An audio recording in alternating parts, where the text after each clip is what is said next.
Hey, what is up, guys? Josh back here again with you today for another one, and this one that I have here today is another whiskey review, a Tennessee whiskey review this time, and the one that I'm doing here today is the Chattanooga whiskey, the 91. If you can kind of see that there in the light, 91 straight bourbon whiskey, made in Chattanooga, Tennessee. I was just there a couple weeks ago.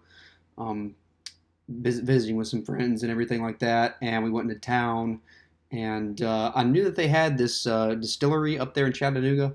I meant to kind of do like a tour of it, but didn't get a chance to.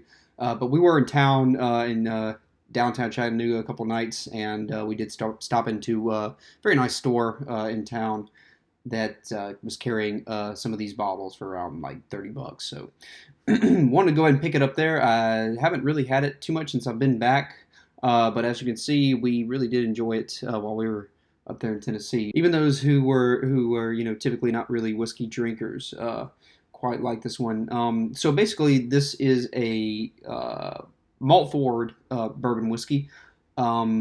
They kind of put focus on the malt to try to make it a high malt, as they call it, Tennessee high malt, which is a rich malt forward approach to bourbon. This one, I'm kind of reading off the bottle here, made from the finest malted grains. Each step of our process has been crafted to highlight the complexity of these ingredients. Our signature Tennessee high malt recipe, known to our distillers as Barrel 91. This is a 91 proof bottle here.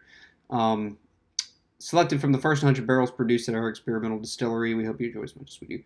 This is batch number 19H21R, so it has a little bit of a code there.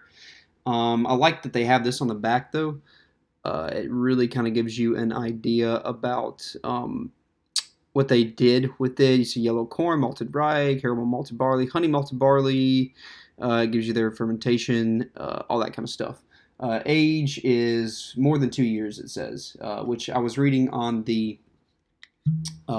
commercial website that they age it for 2 years, and then it goes into their Solera barrel aging kind of process.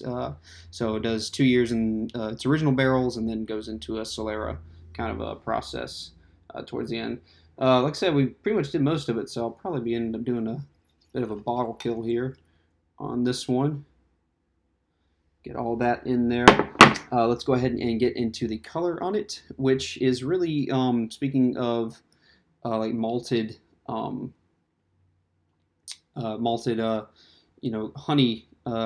or anything. It kind of has a bit of a golden sort of honey color to it. I'm seeing now that I'm kind of actually looking at it here. I hadn't really been looking at the appearance too much when I was enjoying it before, but there are quite a bit of number of particulates in there. You might be able to see the bigger ones, possibly not. But yeah, kind of just a gold honey orange sort of color. Let's go ahead and go into the nose on this one. And the nose is heavy on the char. Definitely getting some honey in there too.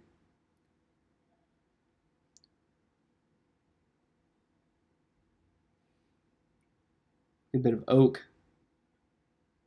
Get some rye in there as well. Some of that sort of sweetness from the corn there. But fairly heavy on the char on this one. Let's go ahead and get into the flavor on it.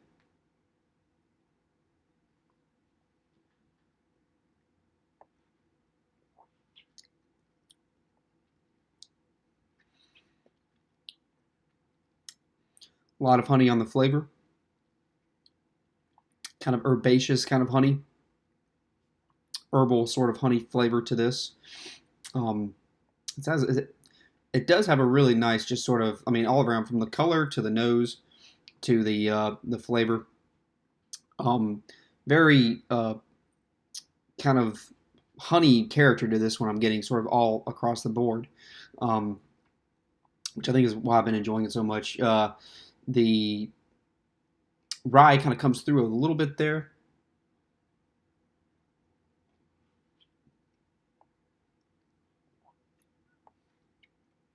A little bit of the rye, some grain.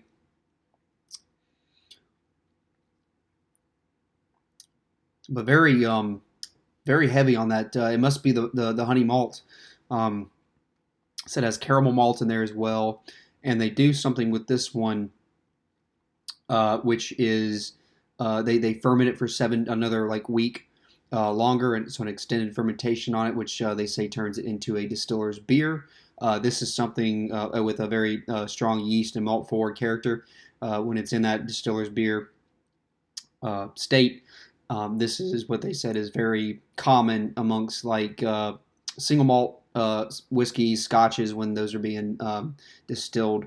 So yeah, it's kind of really like a bourbon just distilled in a scotch in a kind of scotch fashion or a malt whiskey fashion.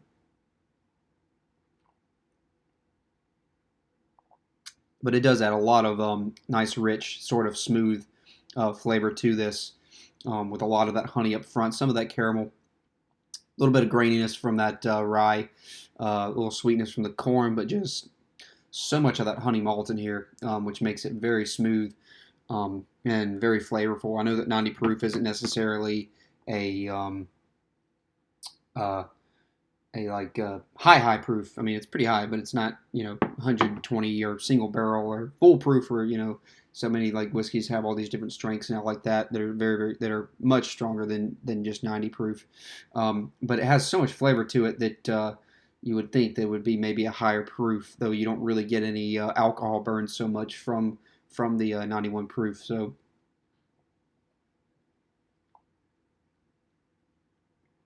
the last sip there for off camera. Um, really nice Tennessee bourbon whiskey though. Uh, really do enjoy it quite a bit, and it was definitely worth the $30 I paid for it up in Tennessee. So would recommend checking it out and seeing if you can get your hands on it. It is really flavorful, nice smooth, very flavorful whiskey here. Really do like that malt forward style. Works really well with it, I think. So Chattanooga whiskey. This I just picked up their flagship, just 91 proof. They have a 111 proof. They have like an 1860 16 series, which I believe is like kind of like a lot of select barrel proof stuff. So they do have a number of different whiskeys out there to try. So would definitely recommend you give one a go. And until next time, guys, thank you for watching.